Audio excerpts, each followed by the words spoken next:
We may, thank you. We may be tempted to say hope was not enough.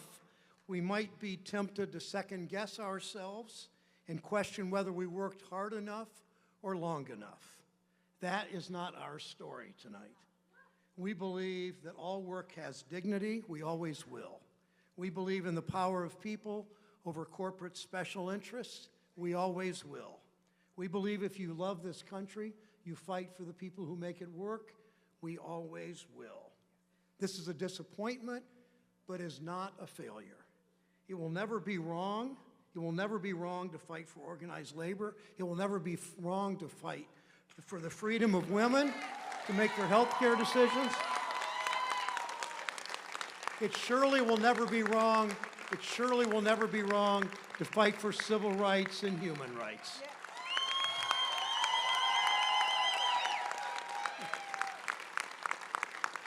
Tonight I'm sad, but I'm never giving up, and neither is Connie. No way.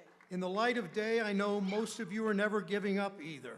I'll close the same way I've closed pretty much every speech in my career fighting for Ohio, because the values I fight for have not changed.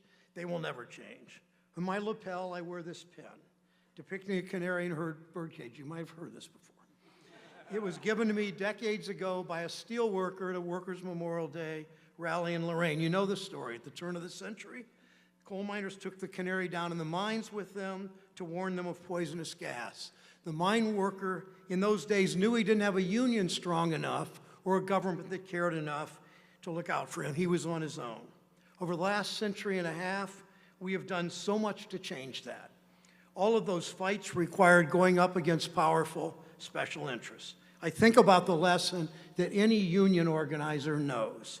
They don't just give you fair wages, safe workplaces, good benefits. They don't just give it to you. You go out and take it. That's how progress is always worked in this country. Wall Street and corporations just didn't say one day, you know, people work so hard out there. We ought to have Social Security, and we ought to have an 8-hour day and time and a half and a ban on child labor. No, we fought for it, we demanded it, and we got it. And the big insurance companies just didn't all of a sudden say, you know, a lot of people are sick. We ought to provide seniors health care. No, we fought for it, we demanded it, and we got Medicare. And in the 1960s, a bunch of segregationist Southern senators didn't just decide one day, you know, everybody ought to be able to vote in this country. No, we fought for it, we demanded, and we got voting rights.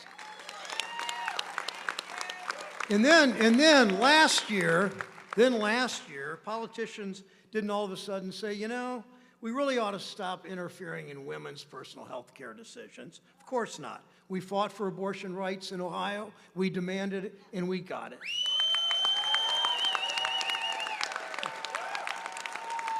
In all those fights, progress didn't happen on its own. We know there are so many fights still ahead.